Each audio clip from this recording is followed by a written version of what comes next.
छत्तीसगढ़ में कांग्रेस की सरकार है और कांग्रेस ही सड़क पर प्रदर्शन कर रही है। जाहिर है मुद्दा ही ऐसा है जिसे दोनों पार्टियां भुनाना चाहती हैं। महंगाई के मुद्दे पर कांग्रेस लगातार आक्रामक रुख अपनाए हुए है। पिछले एक पखवाड़े से कांग्रेस किसी न किसी बहाने केंद्र सरकार पर हमलावर रही है।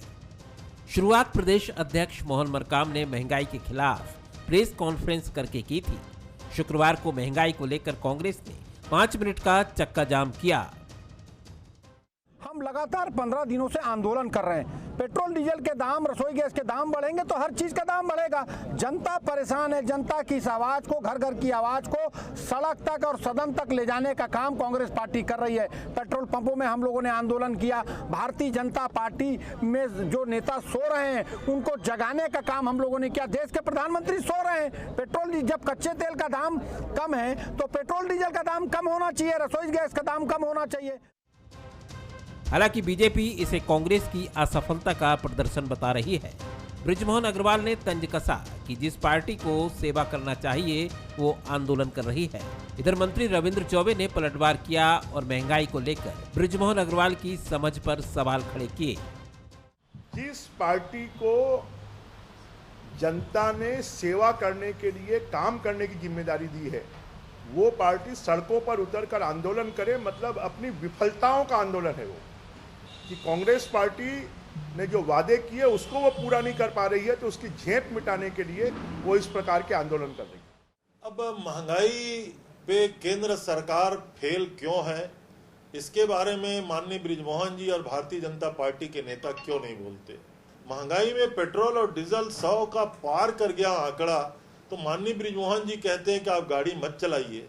अगर रसोई का और पूरे रसोई के घर का आंकड़ा लगभग 200% बढ़ गया, तब वो कहते हैं कि आप भोजन मत करिए। तो मैं समझता हूं ना तो गरीबों के बारे में कुछ जानते, ना आम जनता के बारे में कुछ जानते। महंगाई को लेकर छत्तीसगढ़ में कांग्रेस और बीजेपी लगातार आमने सामने रहे हैं और ये राज्य की सियासत में हमेशा एक बड़ा मुद्दा रहा है। यूपीए सरकार के समय बीजेपी ने छत्तीसगढ़ में महंगाई को लेकर लगातार प्रदर्शन किए थे। अब कांग्रेस की बारी है। कांग्रेस ने उस वक्त की तस्वीरें शेयर करते हुए बीजेपी की केंद्र सरकार को महंगाई के लिए आड़े हाथों लिया। जाहिर है उस मुद्दे पर दोनों ही पार्टियां कोई कोर कसर नहीं छोड़ना चाहती, जो आम जनता को सबसे ज्यादा प्रभावित करता रहा है। अभिषेक शुक्ल, बंसल न्यूज, रायपुर। नमस्कार, मैं हूं विकास द्विवेदी और हमारा आज का मुद्दा है महंगाई दोधारी। जी हां, बहुत पहले एक फिल्म आई थी पीपली लाइव, जिसका एक गाना बहुत लोकप्रिय हुआ था कि सखी सैया तो खूब ही कमात है, महंगाई डायन खाए जात है। मुद्दा ये नहीं है कि गाना कितना अच्छा या बुरा था, बल्कि मुद्दा ये है कि ये गाना आम आदमी की तकलीफ से जुड़ा हुआ था। हालात आज भी वैसे ही हैं, कुछ नहीं बदला सिवाय सरकार के। केंद्र में तब यूपीए की सरकार थी, अब एनडीए की सरकार, और छत्तीसगढ़ में तब बीजेपी की सरकार थी और अब कांग्रेस की सरकार है। यथावत बने रहने का वरदान तो शायद सिर्फ महंगाई के पास है, और इसी मुद्दे को लेकर छत्तीसगढ़ की सियासत गर्म है। धार दोनों तरफ से तेज है। अब कौन इसमें जख्मी होता है, ये बड़ा सवाल है। आज इसी मुद्दे पर हम चर्चा करेंगे, और इस चर्चा में हमारा साथ देने के लिए हमारे कुछ मेहमान भी हमारे साथ उपस्थित हैं। अनुराग अग्रवाल जी बीजेपी से अपना पक्ष रखेंगे, वहीं सुबोध हरिद्वाल जी भी हैं, राष्ट्रीय प्रवक्ता हैं युवक कांग्रेस के, वो भी अपना पक्ष रखेंगे कांग्रेस की ओर से। और इसके साथ ही वरिष्ठ पत्रकार के रूप में गंगेश द्विवेदी जी हमारे साथ उपस्थित हैं। सर, आप सभी तीनों मेहमानों का बहुत स्वागत है बंसल न्यूज़ में। गंगेश सर, पहली टिप्पणी मैं आपसे ही चाहूँगा कि कार्यक्रम की शुरुआत आपकी टिप्पणी के साथ ही हो। सर, हर बार ये चर्चा हुई कि किसकी वजह से महंगाई बढ़ी, बनिस्बत इसके अगर हम शायद इस पर विचार करते कि क्यों बढ़ी तो शायद ज़्यादा ठीक होता। क्या कहेंगे सर? सर जी।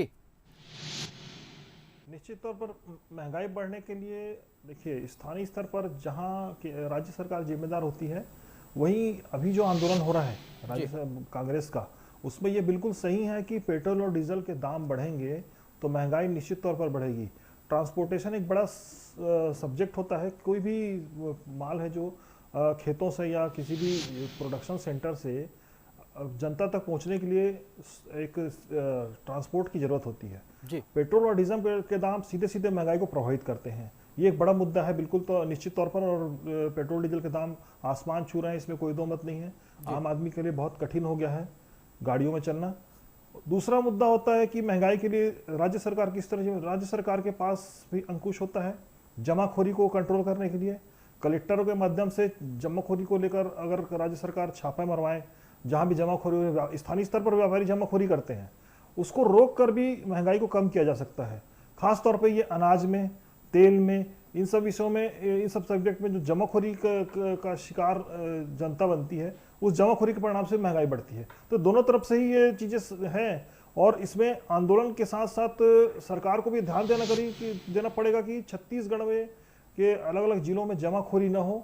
खास तौर पे जो रूटीन की चीज़ें हैं, रोज़मर्रा की चीज़ें, खाने पीने की वस्तुएं, सब्जियां, दाल, ये सब चीज़ें जो हैं जमाखोरी के शिकार न हो, इन पे अंकुश लगाने का काम राज्य सरकार कर सकती, केंद्र सरकार कुछ नहीं कर सकती। केंद्र सरकार की जिम्मेदारी है कि वो पेट्रोल डीजल के दाम को नियंत्रित करने में एक बार कोशिश कर सकती है, लेकिन ये भी अंतर्राष्ट्रीय सही मायने में देखा जाए तो इसके दाम रोज बदल रहे हैं। उनको फ्री के छोड़ दिया आपने पेट्रोल डीजल के दाम को, रसोई गैस के दाम को, ये बाजार के हिसाब से सेट हो रहे हैं, तो बहुत ज़्यादा उस पर केंद्र का भी नियंत्रण नहीं है।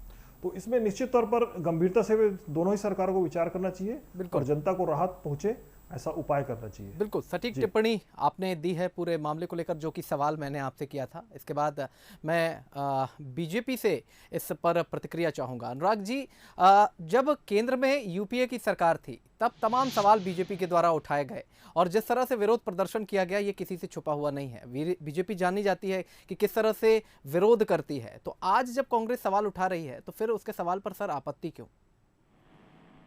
नहीं, विपक्ष का अधिकार है किसी बात से सवाल उठाने का, लेकिन जब अपनी नाकामियों को आप किसी सवाल के पीछे में ढकते हैं तो जनता सवाल उठाएगी छुटाएगी। छत्तीसगढ़ में अगर 2.5 साल के कार्यकाल की बात करें तो कुछ दिन पहले जो नीति आयोग का विकास सूचकांक आया था, उसमें पूरे देश के राज्य और केंद्र शासित प्रदेशों में आप बॉटम 4 में थे। अगर शिक्षा विभाग की बात करें तो स्कूल शिक्षा में आपका स्तर बॉटम 4 में था, और हत्या और अपराध की बात करें तो आप टॉप 4 में थे। मतलब सर महंगाई मुद्दे से भटक रहे हैं बड़े मैं विकास जी थोड़ा सा मुद्दे पे आता हूं। मैं इन बातों को कहते हुए, इन बातों के पीछे जो सच्चाई है उसको छुपाते हुए अगर आप किसी प्रकार का प्रोपेगेंडा करेंगे तो सवाल उठेगा ना। अगर विश्व के पूरे देश कोरोना जैसी वैश्विक महामारी से ग्रसित है, उस समय जब आपको सत्य बोलने की आवश्यकता है, उस समय आप अर्ध सत्य लोगों के सामने लाते हैं और उसको एक प्रोपेगेंडा बनाते हैं, तो सवाल उठेंगे ना। वैश्विक संयुक्त राष्ट्र वैश्विक फूड इंडेक्स की अगर बात करें तो वो कहता है, अगर आप सच्चाई जानना चाहते हैं, संयुक्त राष्ट्र फूड इंडेक्स कहता है कि विश्व में महंगाई दर 37% बढ़ी है। मतलब एक महंगाई दर सिर्फ भारत की समस्या नहीं है, पूरे विश्व की समस्या है। आवाजाही बंद है, उत्पादन कम हो रहा है, तो इस पर अगर थोड़ी बहुत महंगाई जो पूरे विश्व में बढ़ी है, उससे भारत भी एक प्रभावित एक जगह है। अब आप बात करें पाम ऑयल की या खाद्य तेल की, तो आपको मालूम होना चाहिए कि पाम ऑयल में हम सबसे ज्यादा मलेशिया पे आधारित है, मलेशिया पे हम निर्भर करते हैं। लेकिन जहां तक देश के सम्मान की बात होगी तो मलेशिया के प्रधानमंत्री महातिर जी ने देश के सम्मान जम्मू कश्मीर पर और नागरिकता कानून पर जब प्रश्न चिन्ह उठाने लगे, उस पर वे अनर्गल बयानबाजी करने लगे, तो भारत ने वहां के खाद्य तेल के आयात को रिस्ट्रिक्टेड सूची में डाला। इस कारण खाद्य तेल के दाम थोड़े से बढ़े। लेकिन अगर आज की स्थिति देखें तो अभी कुछ दिन पहले खाद्य तेल के आयात मलेशिया से चालू हुए हैं, जिससे खाद्य तेलों के दाम कम होना चालू हुए हैं। आप देखिए, पाम ऑयल 142 से गिरकर 115 रुपए में आ गया है, सूरजमुखी 188 से उठकर 157 रुपए में आ गया, सोयाबीन 162 से गिरकर 138 रुपए में आ गया। अब पेट्रोल डीजल की बात, पर्याप्त आंकड़े आपके पास हैं, आपका अध्ययन अच्छा है, पर्याप्त आंकड़े आपके पास हैं जिस तरह से आप बात कर रहे हैं, ठीक बात है सर। लेकिन छोटी सी प्रतिक्रिया हम हमारे मेहमान कांग्रेस से जुड़े हुए हैं सुबोध हरितवाल जी, उनसे भी ले लेते हैं। मैं लौटूंगा आपके पास और दोबारा भी प्रतिक्रिया लूंगा, लेकिन फिलहाल सुबोध जी से। सुबोध जी, जिस तरह से बीजेपी ने जो कुछ कहा है वो तो आपने सुना ही है, लेकिन इसके अलावा अगर केंद्र सरकार को केवल दोष देने से सर काम नहीं चलेगा। छत्तीसगढ़ की जनता है, उसने कांग्रेस पर भरोसा जताया है, कांग्रेस का हाथ उसने थामा है, तो आप क्या कुछ करने वाले हैं, क्या आपके प्रयास हैं, इस पर मैं आपसे जवाब। देखिए विकास जी, आपने बहुत अच्छा सवाल कर लिया, उसके लिए धन्यवाद। मैं तो पूछता हूं कि अगर सारी जिम्मेदारी हमारी है, मैं बृजमोहन अग्रवाल जी का बयान आपके प्रोमो में सुन रहा था, उन्होंने कहा कि हमें जो बहुमत मिला है वो काम करने के लिए मिला है और हमें काम करना चाहिए, ना कि प्रोपोगेंडा। मैं याद दिला दूं मंत्री जी को, पूर्व मंत्री जी को, जब वो मंत्री थे तो पूरे मंत्रिमंडल के साथ, मुख्यमंत्री के साथ साइकिल पर ₹1 जब दाम बढ़ा था 2011 में, तो बृजमोहन जी साइकिल पर विरोध करने निकले थे। तो क्या उस समय जनता ने उन्हें जनादेश दिया था काम करने का छत्तीसगढ़ में? ये आवाज जनता की है जो हम लोग उठा रहे हैं। अब आ जाता हूँ आंकड़े पर जो अनुराग भैया कह रहे थे। अनुराग भैया के पास जो आंकड़े हैं वो तोड़े मरोड़े गए। पहली बात तो उन्होंने कह दिया कि हम मलेशिया पर डिपेंडेंट है और मलेशिया ने कश्मीर का विरोध किया, इसलिए हमने वहां से तेल का आयात बंद करा दिया। देखो भैया, ये हिंदू मुसलमान वाला खेल तेल पर मत लाओगे आप लोग। आप मुझे ये बता दीजिए, जितने भी आपने आंकड़े बताए उस पर मैं आपसे चर्चा करता हूं। आप मुझे बताइए कि खाद्य तेलों के जो दाम है वो 70% तक क्यों बढ़े हैं? केंद्र इस पर जवाब दे। क्रूड ऑयल के जो गंगेश भैया बात कर रहे थे कि क्रूड ऑयल प्राइसेस पर इंटरनेशनल मार्केट पर डिपेंड करता है पेट्रोल डीजल का प्राइस। आप मुझे बताइए कि पेट्रोल डीजल के जो बेसिक कंटेंट है क्रूड ऑयल है, क्रूड ऑयल के प्राइस जो है इंटरनेशनल मार्केट में 37% तक डाउन हुए हैं। तो आज उसके आप जो रेट है वो 50% तक बढ़ चुके हैं। तो ये आप लोग उल्टी गंगा क्यों बहा रहे हैं? इस पर तो जवाब दें। आप इन्फ्लेशन रेट की बात कीजिए, देश में महंगाई की मुद्रास्फीति दर 6.3 तक पहुंच गई है। ये क्या मजाक है? आंकड़ों की बात करते हैं। मैं आपको आंकड़ा बताता हूँ, आंकड़े चाहिए तो। आपको पता है गेहूं 30 रुपए से 40 रुपए हो गया है प्रति किलो में। चावल जो था वो 40-50 पहुंच गया है। दाल तो सर, जो छत्तीसगढ़ में दाल चावल खाने वाले लोग सबसे ज्यादा है ना, मैं भी आंकड़ों के साथ बैठा हूँ CMI के, 60 से 70 रुपए आती थी 2014 में जब हमारी सरकार थी, आज 120 रुपए की आती है। आटा 20 से 25 रुपए किलो मिलता था, जो आज 40 रुपए किलो मिलता है। मूंगफली तेल, सरसों तेल, सोयाबीन तेल, पोहा, मसाले, हल्दी, मिर्ची, धनिया जो है सब आज 50% के ऊपर महंगा हो चुका है। तो भारतीय जनता पार्टी क्यों कागजी राजनीति करना चाहती है, मैं पूछना चाहता हूं। अब ये तो और सर अगर भारतीय जनता पार्टी के पास एक मिनट मेरी बात को आप सुनिए पूरा। अगर भारतीय जनता पार्टी जब भी इसमें बात आती है महंगाई क्यों है, मैं अनुराग अग्रवाल जी से कल मैं एक चैनल पर भारतीय जनता पार्टी के प्रवक्ता से मैंने सवाल पूछा था, मुझे जवाब नहीं मिला। मैं फिर अनुराग भैया से पूछता हूं, क्या भाभी जी आपको नहीं कहती कि जो सिलेंडर कांग्रेस के समय में, जो रसोई गैस कांग्रेस के समय में 380 रुपए मिलती थी, आज उसके 880 क्यों देने पड़ रहे हैं? आज भाभी जी से जाके बात कीजिएगा घर पर। और आपको क्या ये महसूस नहीं होता कि जो आज 5 साल पहले जो चीजें सस्ती मिलती थी, आप 2 साल महंगाई का कोरोना के नाम पर रोना रो रहे हैं। अनुराग जी आपके पास वापस आऊंगा। कोरोना है, क्या आपको नहीं लगता कि देश में महंगाई है? क्या आप 5 साल पहले जिस रेट पर पेट्रोल डला रहे थे उस रेट पर आपको पेट्रोल मिल रहा है? क्या आप 100 रुपए पेट्रोल डला रहे हैं तो आपको एहसास नहीं हो रहा है कि 5 साल पहले जो हमारी सरकार की आप महंगाई बहुत हुई, महंगाई आपकी बार मोदी सरकार कहते थे, वो नारा आपका खोखला साबित हो चुका है। सुबोध जी, अच्छा लगता है जब पार्टियों के दिग्गज नेता अपने अपने आंकड़े लेकर के बैठते हैं, क्योंकि वाकई कई बार देखा जाता है कि बिना आंकड़ों के बात होती है, पढ़ाई की कमी दिखाई देती है। लेकिन अध्ययन बहुत जरूरी है सर,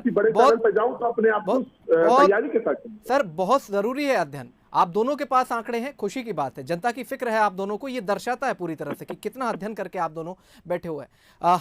बीजेपी से सवाल जो है वो मैं ले लेता हूं, जो कुछ आपने सवाल आगे बढ़ाए हैं वो मैं बीजेपी से ही ले लेता हूं, बीजेपी से ही उनका जवाब जान लेता हूं। कश्मीर, हिंदू, अनुराग जी, पाकिस्तान पे नहीं। सुबोध जी, आपको मैंने पर्याप्त समय दिया है, अनुराग जी से भी छोटी सी एक प्रतिक्रिया ले लेने दीजिए। अनुराग जी, कितना सरल सा सवाल उन्होंने पूछा है कि आप घर पर जब जाते हैं तो क्या आपसे ये सवाल नहीं पूछा जाता कि सिलेंडर कितना महंगा हो गया? बड़ा सरल सा सवाल है सर, इसका जवाब।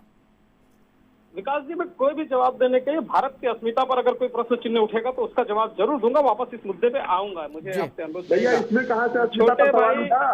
छोटे भाई सुबोध भाई, हिंदू और मुस्लिम का व्यवस्था किसने किया? देश को धर्म के नाम पर बंटवारा, देश को धर्म के नाम पर बांटा किसने है? ये पूरी दुनिया जानती है। सिलेंडर की बात कर रहा हूं, लाल कलर का सिलेंडर है, हरा नहीं है वो। तो बिल्कुल आऊंगा, बात अगर उठेगी तो दूर तक जाएगी। छोटे भाई, लाल कलर का सिलेंडर है भैया, उसका दाम बढ़ा है, पेट्रोल और डीजल पे आता हूं।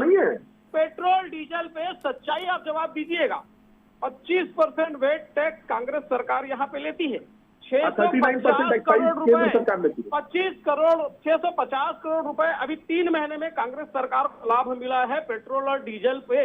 उस पर आप कोई बात नहीं करेंगे, जनता को आप उस बात को नहीं बताएंगे। केंद्र सरकार जो 32% उत्पाद शुल्क लेती है उसमें भी 40% मतलब लगभग 11-12 रुपए आपको वापस आकर मिलता है। इस पे आप कभी नहीं बताएंगे जनता को, कतई जनता को स्वीकार नहीं करेंगे कि 25% वैट टैक्स और केंद्रीय उत्पाद शुल्क का लगभग 40% आपको मिलता है, ये कतई आप नहीं बताएंगे। 648 करोड़ रुपए कमाने के बाद आप कतई नहीं बताएंगे। मेरे भाई एक बात आप मेरे भाई एक बात आप समझिए, कोरोना महामारी के समय आपने कोरोना सेस लिया शराब पे, उस पर आपने खर्चा नहीं किया। वैक्सीन के नाम में आपने विधायकों से 180 करोड़ रुपए वो आपको खर्चा नहीं करना पड़ रहा है।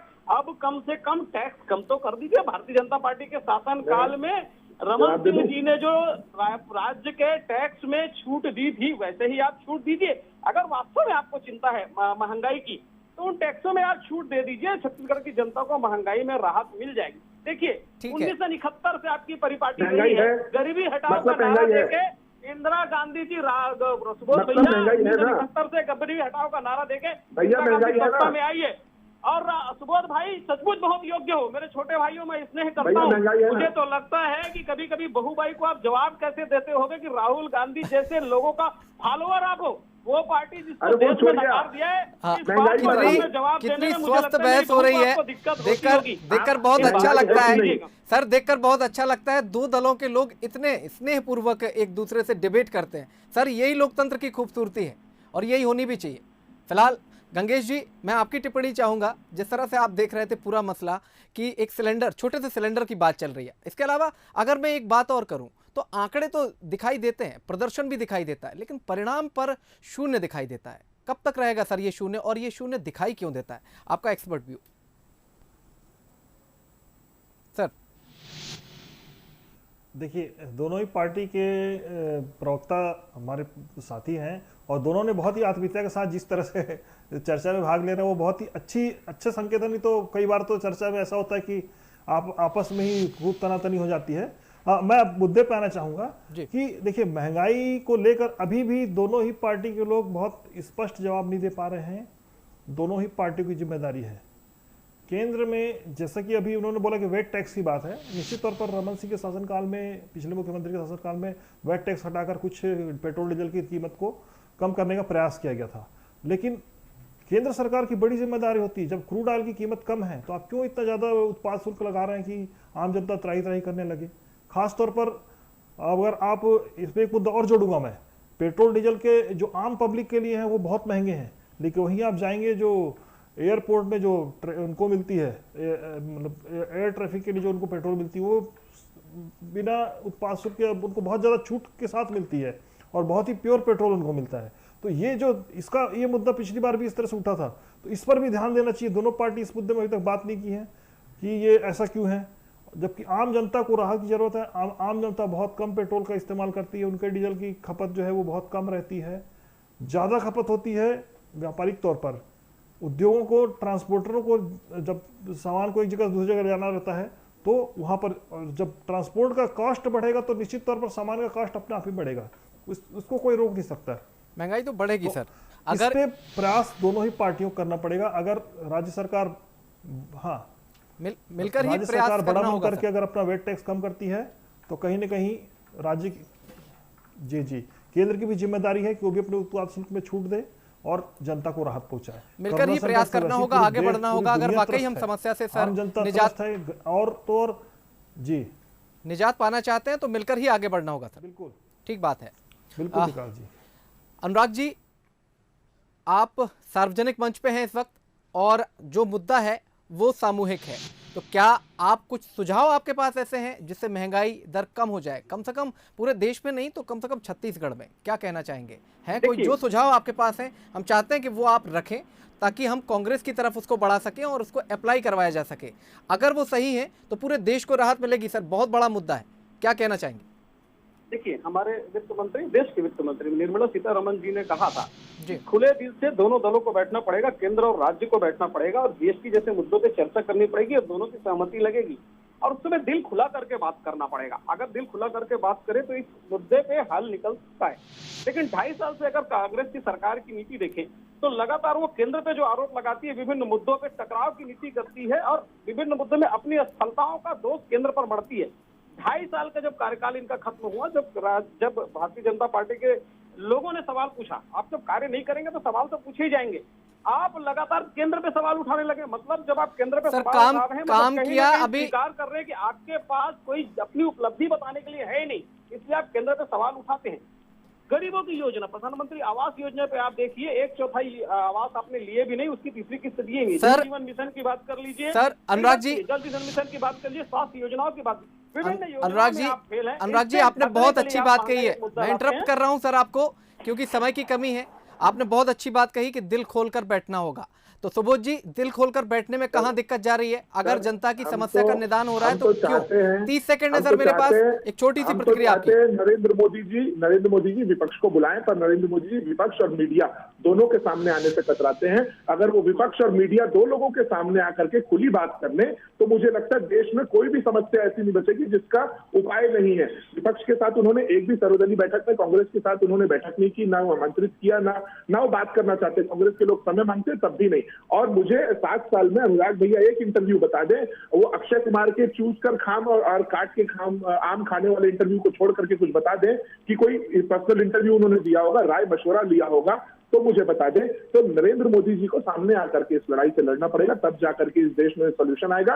रही बात एक्साइज ड्यूटी की, तो सर 39% केंद्र की सरकार लेती है, शुरुआत करे। मैं चाहता हूँ अनुराग अग्रवाल जी हमारा संदेश पहुंचाए, हम भी जरूर शुरुआत करेंगे। मैं खुद भूपेश बघेल जी से मांग करूंगा अगर केंद्र की सरकार दोनों को मिलकर सर आगे आना होगा भूपेश भैया से कि यहाँ पे भी कम की जाए। आप दोनों ने जो कहा है सर, आखिरी बात, सिलेंडर लाल कलर का है, उसे कम से कम धार्मिक अस्मिता के साथ ना जोड़े। हरे कलर का नहीं है, स्वीकार करें कि देश में महंगाई, समय की कमी है, समय की कमी है। हम एक छोटी सी प्रतिक्रिया गंगेश जी से लेना चाहेंगे। सर सुनिए, बहुत स्वस्थ बहस हुई है, सभी ने बारी बारी से सुना है, सबने अपनी अपनी प्रतिक्रियाएं दी हैं। हम कार्यक्रम के अंतिम चरण में हैं और गंगेश जी आपकी एक टिप्पणी छोटी सी, पूरा जो कुछ आपके सामने घटा है, जो कुछ कहा है, जिस तरह से आंकड़े पेश किए गए और जिस तरह से ये बहस ने एक नया रूप लिया है, क्या कुछ कहना चाहेंगे सर? 30 सेकंड गंगेश जी। निश्चित तौर पर विकास जी, दोनों प्रवक्ताओं ने इस बात को स्वीकार किया है कि मिल बैठकर चर्चा करके इस मुद्दे को हल किया जा सकता है। आपसी समन्वय सामंजस्य के साथ ही महंगाई से आम जनता को राहत दिलाई जा सकती है। कोरोना जैसे संकट काल में आम लोगों को बहुत जरूरत है इस राहत की। जी निश्चित तौर पर ये दोनों पार्टियां मिलकर, दोनों सरकार मिलकर ही इस समस्या का हल निकलेगा और वाकई दिल खोलकर बैठने की जरूरत है। बहुत शुक्रिया अनुराग जी, बहुत शुक्रिया सुबोध जी, बहुत शुक्रिया गंगेश जी आपका चर्चा में जुड़ने के लिए। बंसल न्यूज पर खबरों का सिलसिला लगातार जारी है।